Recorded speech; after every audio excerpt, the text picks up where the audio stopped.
64واں زبور، محافظت کے لیے درخواست۔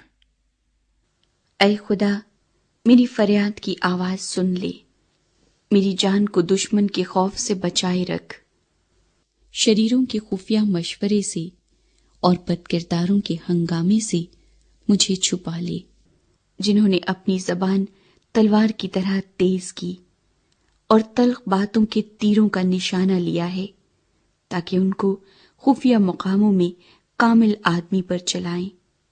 وہ ان کو ناگہان اس پر چلاتے ہیں اور ڈرتے نہیں۔ وہ برے کام کا مصمم ارادہ کرتے ہیں، وہ پھندے لگانے کی صلاح کرتے ہیں۔ وہ کہتے ہیں، ہم کو کون دیکھے گا؟ وہ شرارتوں کو کھوج کھوج کر نکالتے ہیں۔ وہ کہتے ہیں، ہم نے خوب کھوج لگایا۔ ان میں سے ہر ایک کا باطن اور دل عمیق ہے، لیکن خدا ان پر تیر چلائے گا۔ وہ ناگہان تیر سے زخمی ہو جائیں گے، اور انہی کی زبان ان کو تباہ کرے گی۔